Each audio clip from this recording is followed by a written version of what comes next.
Hey guys, so I'm going to do the first set of questions with you.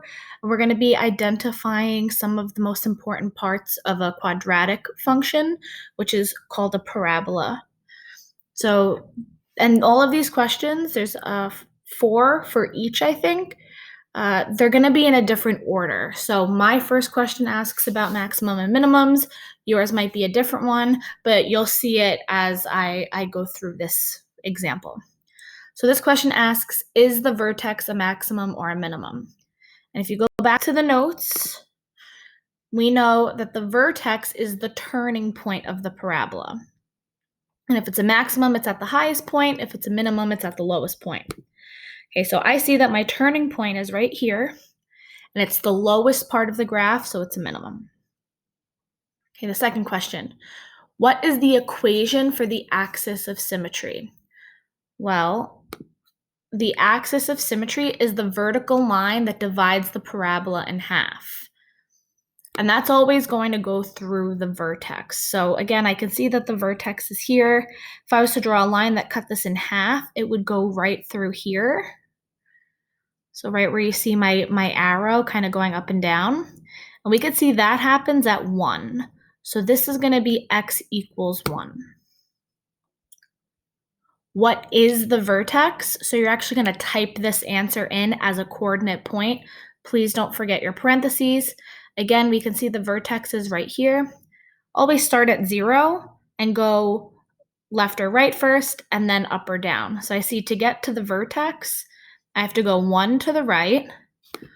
So parenthesis 1, comma, 1 to the right, and then I have to go 1, 2, 3, 4 down.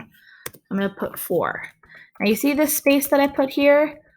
Don't put the space there. It's actually not going to allow you to. So no spaces. Make sure you include the parentheses so that you get the full credit on this. And last but not least, what are the roots? Again, let's go back to our notes. So these points can be called any of these vocabulary words you see here: roots, zeros, solutions, x-intercepts. All of those things mean the exact same thing when we're talking about a quadratic. And this is where the parabola, or the graph, this is where it's going to cross the x-axis. So we know that this here is the x-axis, and this parabola here, it's crossing it at -3 and +1. That would be the roots for your notes. For our example here, we see that the parabola is crossing at -1. So I'm going to hit -1. It's also crossing at 3. So I'm going to hit 3. Now for questions like this, it is possible to have no roots. So if you remember our Desmos website,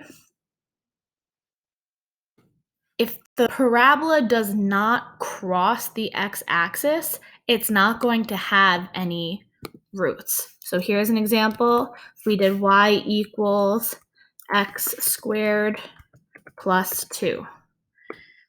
As you can see, this parabola never crosses this x-axis. It never happens. So in this case, and I didn't make it an option on this question, but in other questions, you would see an option that says no real roots. So if the parabola does not cross the x-axis, just like this, it's no real roots. It also could be that there's only one. You're not always going to be choosing 2 roots. Most of the time you will be, but sometimes you won't. So for example, if we had something like this, as you can see, this parabola, it's only touching this x-axis once, and that's at 2. So in that case, you would only select 2. So for this question, you could either have no answer, 1 answer, or 2 answers. So just make sure you're looking out for that. In this case, it is -1 and +3.